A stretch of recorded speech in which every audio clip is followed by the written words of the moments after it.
Can Walker international university గురించి చెప్పాలంటే faculty మొత్తం ఎంటైర్ జార్జియాలోనే one of the top faculty Ken Walker international యూనివర్సిటీలో ఉందండి. ఇప్పుడు మనకి దానికి బెస్ట్ ఎగ్జాంపుల్ మన రెస్పెక్టెడ్ రెక్టర్ గారు ఆర్చిల్ గారు ఆల్మోస్ట్ 21 సంవత్సరాలు ఎమోరీ యూనివర్సిటీలో వర్క్ చేయడం జరిగింది. So one of the top medical institute అనమాట. ఆర్చిల్ గారు తను సొంతంగా ఒక మెడికల్ కాలేజ్ని దాంతోపాటు సొంతంగా హాస్పిటల్స్ని ఎస్టాబ్లిష్ చేసుకోవడం జరిగిందండి. సో అదే can Walker international university. Okay.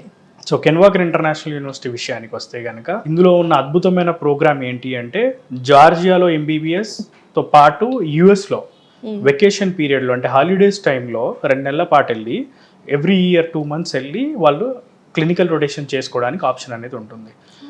So అసలు ఈ యుఎస్కి వెళ్ళాల్సిన అవసరం ఏంటి, అసలు ఏంటి ప్రోగ్రామ్ యొక్క డెప్త్ గురించి మనం మాట్లాడుకుంటే USMLE అనేది స్టెప్ 1, స్టెప్ 2, స్టెప్ 3 అని చెప్పి 3 steps ఉంటుందండి.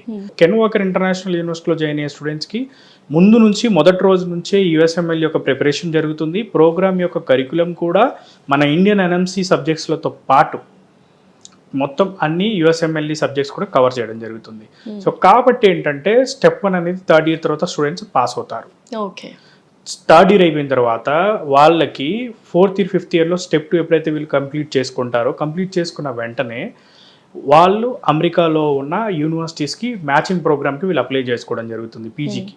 సో ఈ పీజీకి అప్లై చేసుకున్నప్పుడు ఈ ఎమోరీలో వీళ్ళు వెళ్ళి వెకేషన్ పీరియడ్లో అంటే హాలిడేస్ పీరియడ్లో ఎమోరీకి వెళ్ళి ఏదైతే వీళ్ళు క్లినికల్ రొటేషన్స్ చేస్తారో, ఏదైతే క్లినికల్స్ వీళ్ళు చేయడం జరుగుతుందో అవి వీళ్ళకి అడ్వాంటేజ్ అవుతుంది.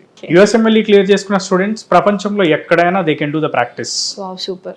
సో అది మెయిన్ బేసికల్గా ముందు నుంచి ఫాలో అవుతున్న కంట్రీస్ ఏవైతే US కానివ్వండి, డిఫరెంట్ కంట్రీస్ ఫాలో అవుతున్న సిస్టమ్ని ఈ రోజున మన ఇండియన్ గవర్నమెంట్ కూడా అడాప్ట్ చేసుకోవడం జరిగింది, మన ఇండియా కూడా అడాప్ట్ చేసుకోవడం జరిగింది. సో ఈ కెన్ వాకర్ ఇంటర్నేషనల్ యూనివర్సిటీలో చదివితే ఉండే అడ్వాంటేజ్, ద మెయిన్ అడ్వాంటేజ్ అమెరికాలో పీజీ చేసుకోవచ్చు, అది కూడా ఫ్రీ ఆఫ్ కాస్ట్లో. ఓకే. పీజీ రెసిడెన్సీ కూడా అమెరికాలో ఫ్రీ ఆఫ్ కాస్ట్లో అవుతుంది. ప్లస్ దాంతోపాటు నెలకి $5,000 అనేది వాళ్ళకి స్టే ఫండ్ అనేది రావడం జరుగుతుంది. సో జార్జియాలో MBBS, అమెరికాలో ఫ్రీ పీజీ. ఇది కెన్ వాకర్లో ఉండే మెయిన్ అడ్వాంటేజ్. సో దీంతో పాటుగా చూసుకుంటే కనుక మన ఎడ్యుకేషన్ విషయానికి వస్తే క్లాస్కి 15 మంది మాత్రమే ఉంటారండి. ఈ కెన్ వాకర్ ఇంటర్నేషనల్ యూనివర్సిటీ యొక్క ఎడ్యుకేషన్ సిస్టమ్, కంట్రీ యొక్క ఎడ్యుకేషన్ సిస్టమ్ విషయానికి వస్తే వీళ్ళ దగ్గర ఈ రోజు ఒక క్లాస్ అయింది అనుకోండి, ఫర్ ఎగ్జాంపుల్ రెండో రోజు they have to give the seminars. Okay. రెండో రోజు సెమినార్ ఇవ్వాలి, రెండో రోజు చదవలేదు, మూడో రోజైనా కంపల్సరీ ఇవ్వాలి. దానికి కూడా మార్క్స్ అనేది యాడ్ చేసి ఇవ్వడం జరుగుతుంది. They clarify the doubts again and again. So కాబట్టి కన్ఫామ్గా ప్రతి స్టూడెంట్ కూడా చదువుతాడు. కెన్ వాకర్ ఇంటర్నేషనల్ యూనివర్సిటీకి ఒక 600 bedded హాస్పిటల్ ఉంది అండ్ ఆల్మోస్ట్ 5,000+ bedded హాస్పిటల్స్తో టైఅప్ ఉంది. 12+ హాస్పిటల్స్ ఉన్నాయి. So one of the best medical institute అని చెప్పొచ్చు. సేమ్ ఇదే ప్రోగ్రామ్ కొన్ని కంట్రీస్లో మనకి ₹1 కోటి స్పెండ్ చేయాల్సి వస్తుందండి. ఓకే.